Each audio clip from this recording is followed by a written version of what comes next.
Bismillahirrahmanirrahim. Assalamualaikum warahmatullahi wabarakatuh. Nama saya Andika Bayu Murwadi. Nomor BP 16 10 11 52 61 0450. Asal kelas dari SI 10. Saya di sini akan menjelaskan tentang metode pengarsipan dan akses.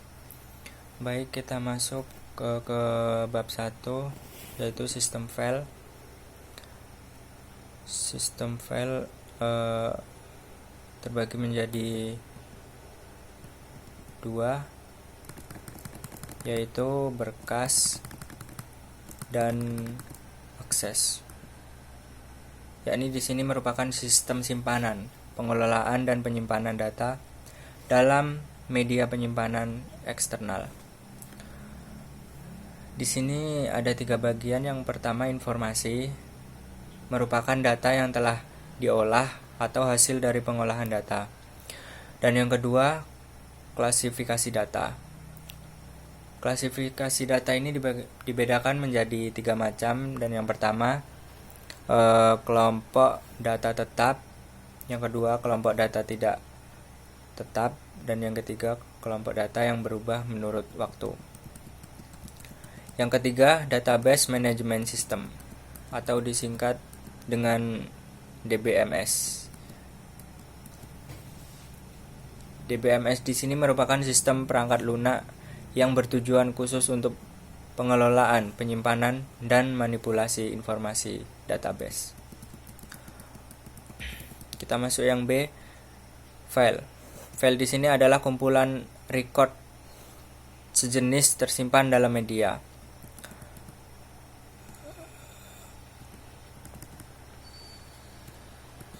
Yang pertama, karakteristik umum file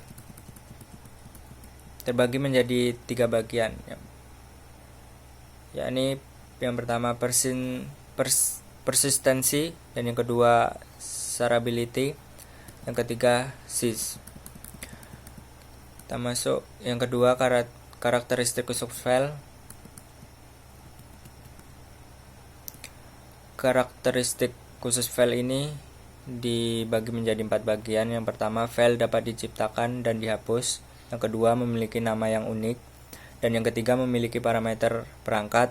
Yang keempat, memiliki parameter pemakai dan direktori pada sistem multi-user.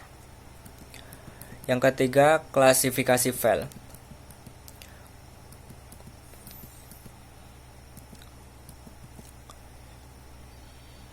Di bagian klasifikasi file ada 2 jenis master file. Yang pertama, reference master file. File ini berisi record yang jarang berubah. Contohnya, berkas pelanggan yang berisi file nomor rekening, nama, dan alamat. Yang kedua, dynamic master file. File ini berisi record yang terus-menerus berubah dalam kurun waktu tertentu. Contohnya, jumlah tagihan.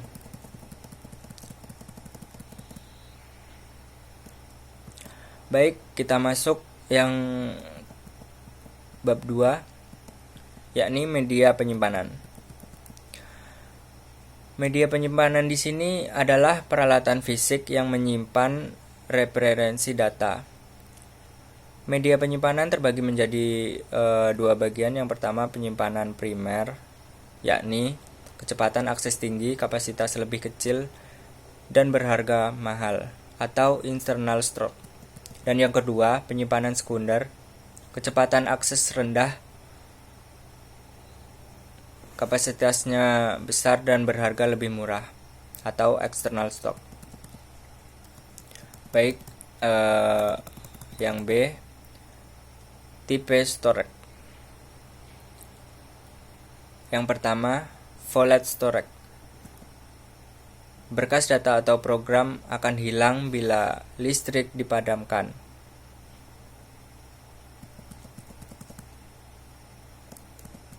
Dan yang kedua, non-volatile stock. Berkas data atau program tidak akan hilang meskipun listrik dipadamkan. Baik, selanjutnya kita masuk yang C, jenis media storage, yakni yang pertama Punchscare. Punchscare dikembangkan pada tahun 1887 oleh Profesor Dr. Herman Hollerith. Pertama kali digunakan untuk memproses data sensus di Amerika. Yang kedua, paper tape. Paper tape ini merupakan lembaran kertas continuous yang umumnya berukuran lebar 2,5 cm atau 1 inch atau 8 inch. Karakter direkam dengan cara melubanginya dengan menggunakan paper tape punch.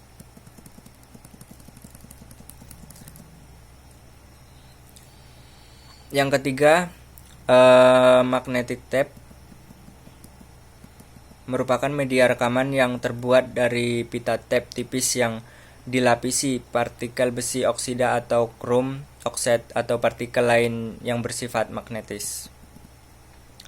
Baik, kita masuk yang keempat, magnetic disk. Di sini adalah media penyimpanan sekunder yang terdiri dari satu atau lebih piringan dan terbuat dari metal yang dilapisi iron sheet. Contohnya satu piringan yakni floppy disk, banyak piringan yaitu hard disk.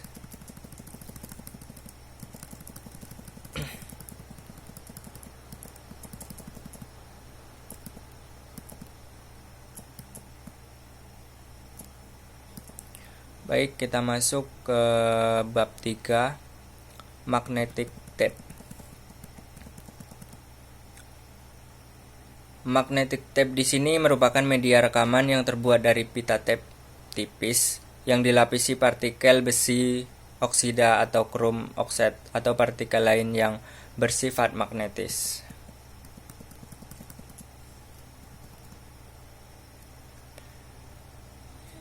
Desain pada magnetic tape adalah fungsi dari media tape dan drive yang digunakan untuk merekam data ke media tape, dan satuan yang digunakan density adalah bits per inch.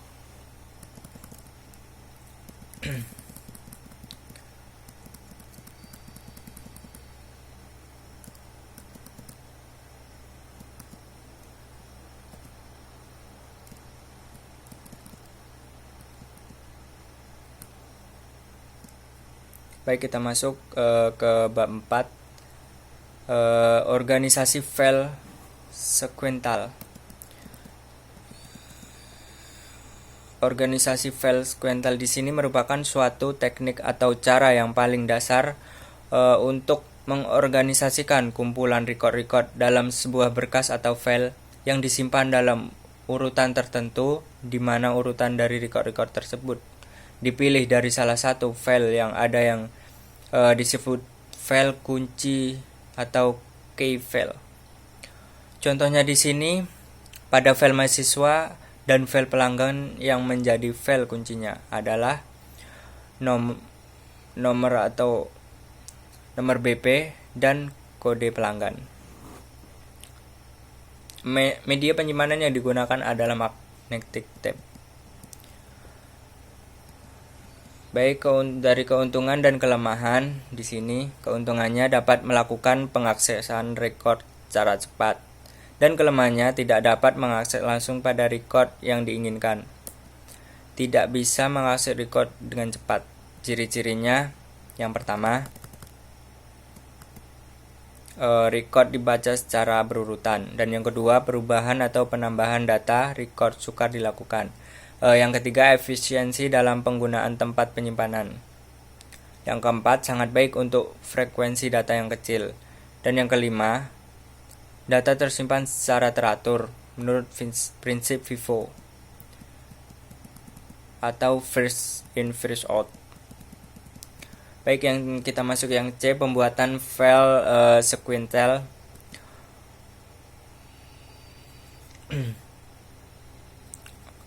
Dalam serangkaian yang diinginkan pada media penyimpanan, tugas-tugasnya yang pertama pengumpulan data, yang kedua perubahan data dalam bentuk bahasa yang dapat dibaca oleh mesin. Dan yang ketiga, pengeditan data. Yang keempat, pemeriksaan terhadap data. Dan yang kelima, penyortiran dalam pengeditan data. Baik, kita masuk yang D, retrieval terhadap berkas Squintel.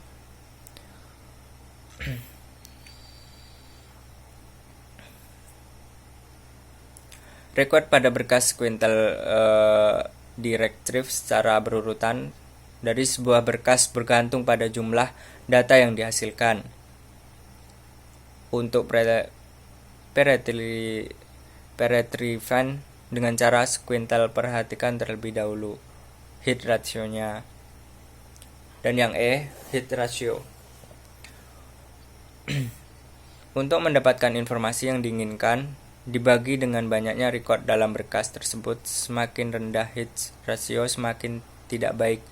Bila menggunakan organisasi Squintel, semakin tinggi hit ratio-nya, semakin baik bila menggunakan organisasi Squintel. Kita masuk yang F, update terhadap file Squintel. Yang pertama, tingkat perubahan data, dan yang kedua, ukuran dari master file. Yang ketiga, kebutuhan yang mendesak dari data yang sedang berjalan pada master file. Yang keempat, file activity ratio. Kita masuk yang G, file activity ratio.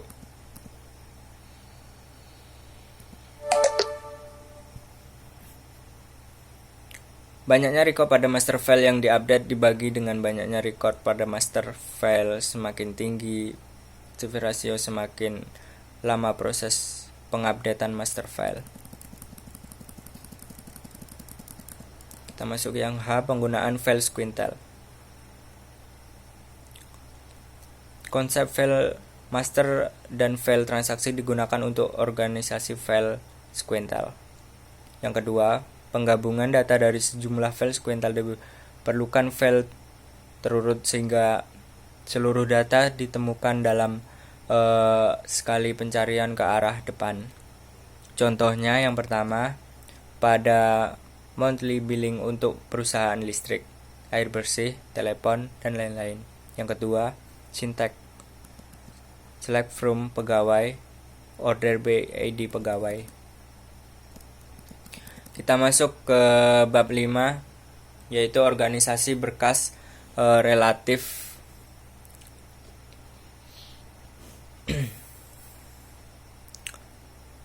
Organisasi berkas relatif di sini merupakan sekumpulan record yang membutuhkan akses sebuah record dengan cepat. Hubungan ini dinyatakan sebagai R, yang merupakan fungsi pemetaan.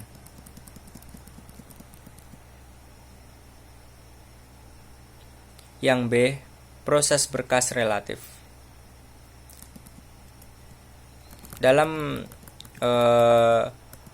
berkas relatif ini, keuntungan dari organisasi relatif yang pertama, kita tidak perlu mengakses semua record master file, cukup mengakses langsung record yang dikehendaki. Yang kedua, record dari berkas relatif dapat diupdate langsung tanpa perlu merekam kembali semua record. Dan yang ketiga, record dapat diakses secara langsung. Sebuah record dapat di retrieve, insert, modifikasi, atau di delete tanpa mempengaruhi record lain dalam berkas yang sama. Ciri-cirinya di sini, yang pertama, data dibaca secara direct atau langsung. Yang kedua, penambahan perubahan pada record mudah dilakukan. Yang ketiga, sangat baik untuk frekuensi data yang besar. Yang keempat, data disimpan secara teratur menurut key address. Dan yang C, teknik pemetaan. Teknik pemetaan di sini ada 3 teknik dasar yang digunakan. Yang pertama, teknik pemetaan langsung atau direct mapping. Yang kedua, teknik pencarian tabel atau directory lookup. Yang ketiga, teknik kalkulasi alamat. Kita masuk yang D, yaitu teknik pemetaan langsung. Teknik ini merupakan listrik yang sederhana untuk menerjemahkan nilai record cat menjadi address.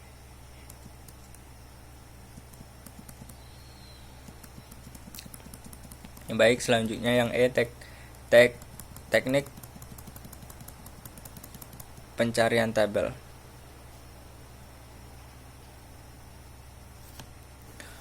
Teknik pencarian tabel di sini adalah sebuah tabel atau direktori dari nilai key dan address. Ada keuntungan dari pencarian tabel di sini, ada 3 bagian. Yang pertama, sebuah record dapat diakses dengan cepat setelah nilai key dalam direktori ditentukan. Yang kedua, nilai key dapat berupa file yang mudah dimengerti seperti part number, npm, karena nilai key tersebut akan diterjemahkan menjadi alamat. Yang ketiga, nilai key adalah address space independent, di mana reorganisasi berkas tidak akan mempengaruhi nilai key yang berubah adalah alamat dalam direktori.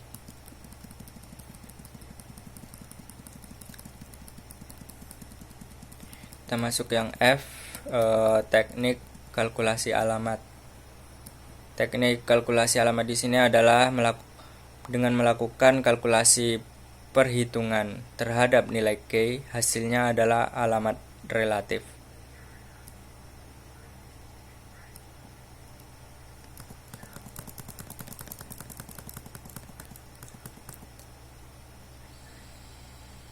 Sedangkan nilai key yang K1 dan K2 disebut sinonim.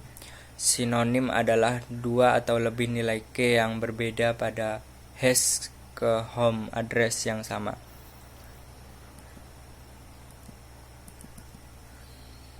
Teknik hashing. Tujuan utama hashing di sini agar 2 buah kunci yang berbeda tidak mempunyai alamat yang sama. Keuntungan hashing di sini, nilai key dapat digunakan langsung karena diterjemahkan ke dalam sebuah alamat. Kelemahannya di sini, yang pertama, membutuhkan waktu proses untuk mengimplementasikan fungsi hash, dan yang kedua, membutuhkan waktu proses akses I atau O dalam mengatasi benturan.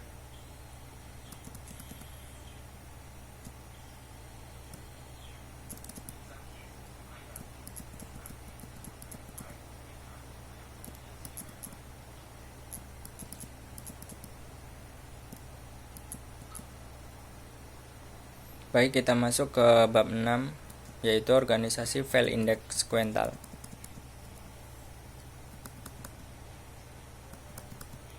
Organisasi file index sequential di sini merupakan kombinasi antara organisasi file sequential dengan file index, di mana file data dalam bentuk sequential diakses melalui file index. Tujuannya untuk meningkatkan kecepatan akses di file sequential tanpa mengurangi manfaat dan sifat file sequential. Baik, keunggulannya di sini, file dapat diproses secara sequential dan maupun secara langsung.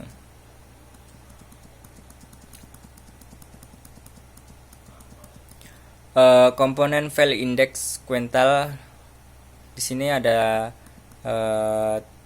3 bagian. Yang pertama, main, primary file, file utama, index, dan overflow area.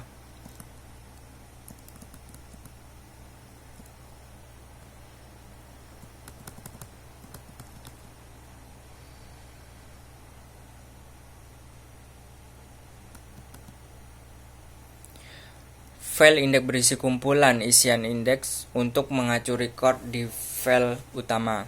Indeks berisi pasangan nilai, atribut kunci record atau pointer acuan.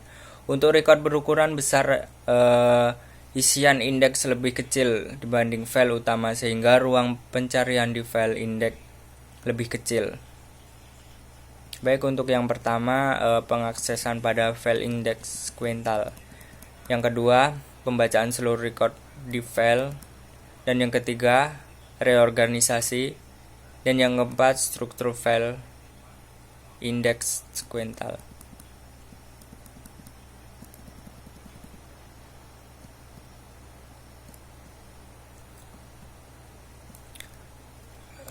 Baik, kita masuk ke bab 7, organisasi file multi-key.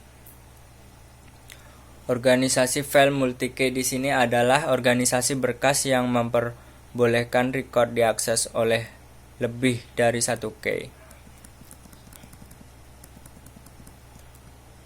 Contohnya file pelanggan atau file barang dan file penjualan. Baik, hanya ini yang dapat saya jelaskan. Apabila ada kata-kata saya yang salah, saya mohon maaf sebesar-besarnya. Assalamualaikum warahmatullahi wabarakatuh.